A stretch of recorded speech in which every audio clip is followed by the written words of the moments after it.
Hi everybody, and welcome to another 180 Markets Weekly Wrap.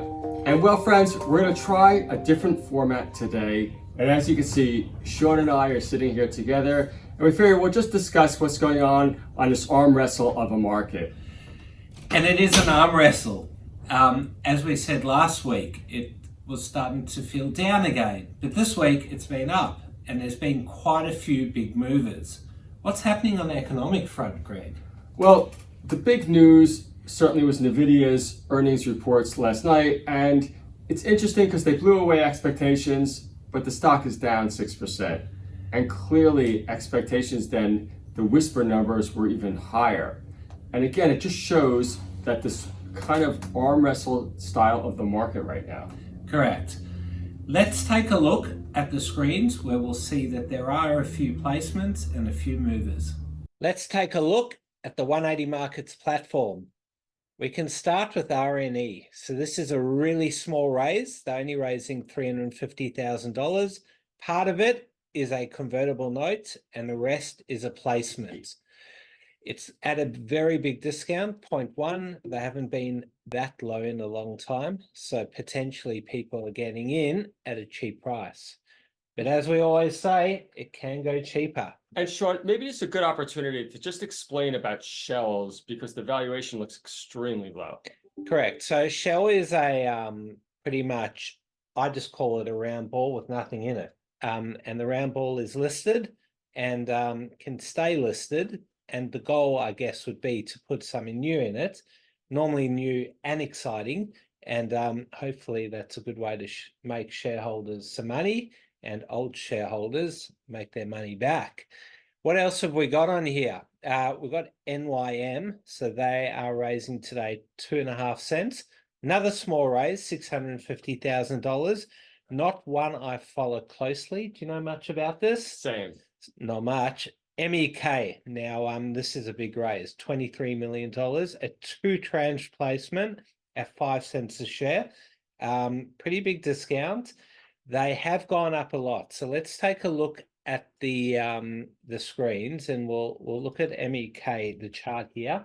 Now this is a great looking chart, isn't it, Gregory? Right. Yep.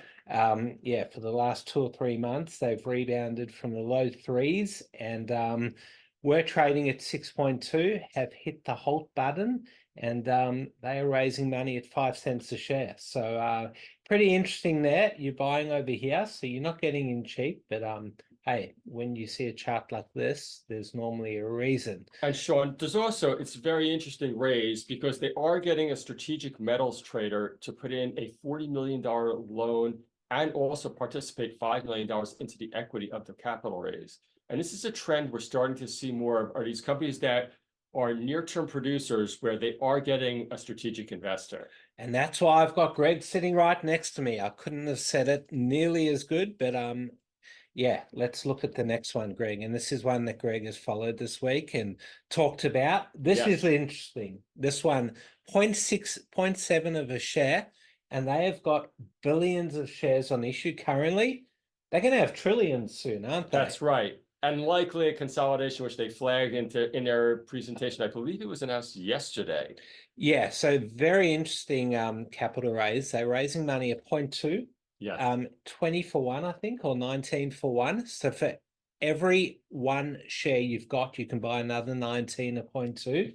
And apparently Rio Tinto is putting in how much? I believe it's close to $700 million. Correct. And they really have been the ones that have set the price for this interesting capital ratio. Very interesting, and one we're going to follow pretty closely. There are going to be trillions of shares on issue there. That's right. So yeah, let's I was actually tempted, I haven't bought, but tempted to buy a few and then subscribe for a big shortfall, but I'm going to have to look into it a bit closer.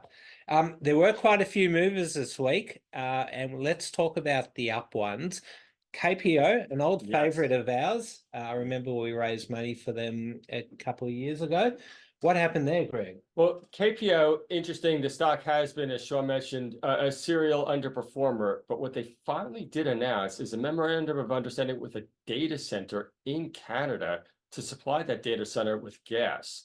And this is a big deal. And obviously, it's reflected in the share price there because finally they have done something that is positive, and data centers is a big growth market. He knows his stuff, this guy.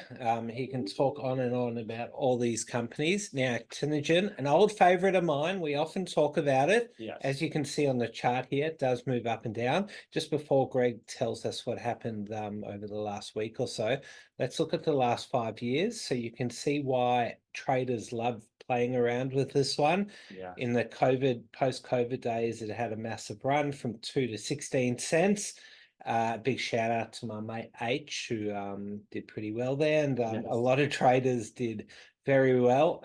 Went all the way back down to 6-7 cents, all the way up to 16, down, up, and more recently, let's just take a look. And on volume, yeah. Let's take a look at the last 30 days because, yeah, do you want to just tell traders what's happened here? Yes. So very, very interesting. The big down move that you can see there, well, that was them announcing no endpoint on their original drug trial, which obviously was a big disappointment.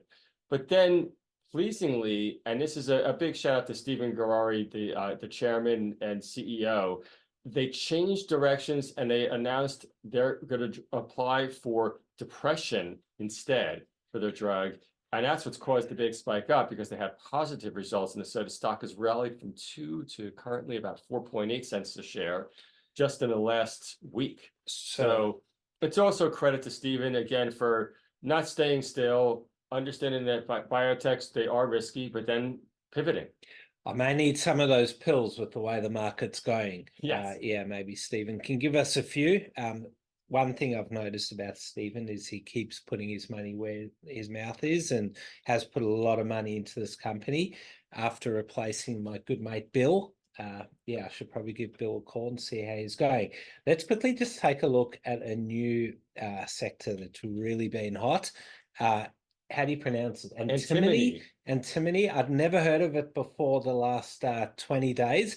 LRV has been the leader of the pack. This is the last 30 days, so it's trading down to 12 cents. And as we can see, is all the way up to 40. NAG is another one that's moved as well. This one was trading at 0.9 and it followed its big brother LRV up.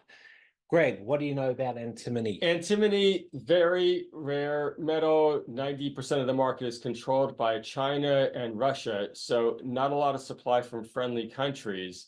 And there's really not a big catalyst why all of a sudden this commodity has become hot, but it has become hot, like Sean said. And if you announce that word, your share price seems to go up. Yep. So maybe give me some antimony with those tablets, and you just never know what can happen. Right. Drone Shield has moved up. Yeah. They recently did a placement at $1.15, I believe. That's right. Yeah. So after the placement was down. I think when the stock was here, went all the way down to $1, even lower, fell below $1, but thankfully for those people that took the placement, it has bounced up. This one's been a very big move over the last 9 months or so. Yeah. Was trading at 30 cents, potentially even a bit lower, hit $2.60, and then it got attacked by short sellers. Now, what I'd love to know if those short sellers bought back in the placement, always very interesting. And yeah, I don't have access to that, but yeah, it wouldn't surprise me. Let's take a look lastly at a stock that has fallen quite a bit, Close the Loop. A lot of people like this stock. Greg, Yes. have you followed it? The stock, they do have stronger fundamentals, but obviously expectations have been pretty high on their recent earnings report, which I believe came out on Tuesday, was it? Yeah.